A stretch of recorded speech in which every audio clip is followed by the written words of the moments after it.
Yeah, that's why when you see people, judging, it's like, you got to let that go. Like Jesus talks about not judging. Yes. And so many people it's like, you believe in Jesus, but you got to embody that stuff. He's telling you not to judge because that's you. The people that you're judging are you.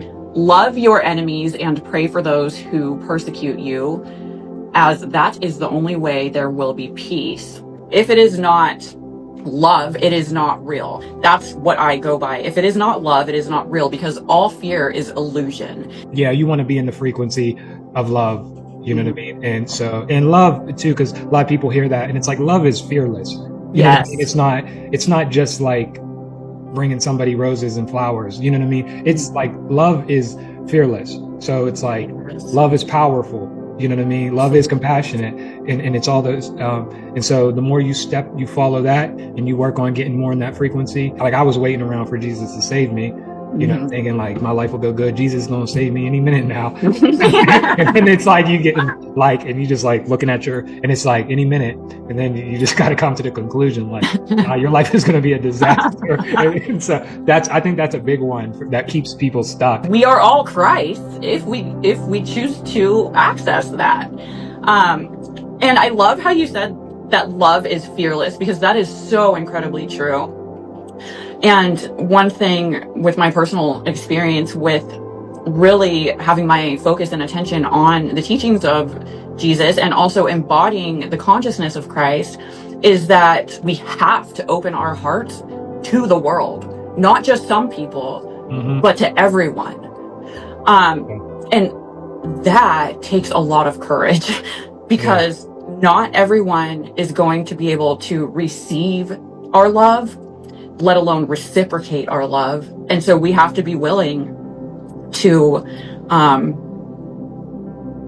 essentially take a risk and give our hearts to everyone that we cross paths with. And the thing is it's a balancing act though. So it's like being able to do this with healthy boundaries put in place, so we don't become depleted. And that's why Jesus was a freaking master at what he did. That's, he was this master healer because he had that balancing act like down. Like he knew when to retreat and conserve his energy, and then he knew when to come back out and help people. And so I mean, that's what it's really all about. And ultimately it's all about unconditional love.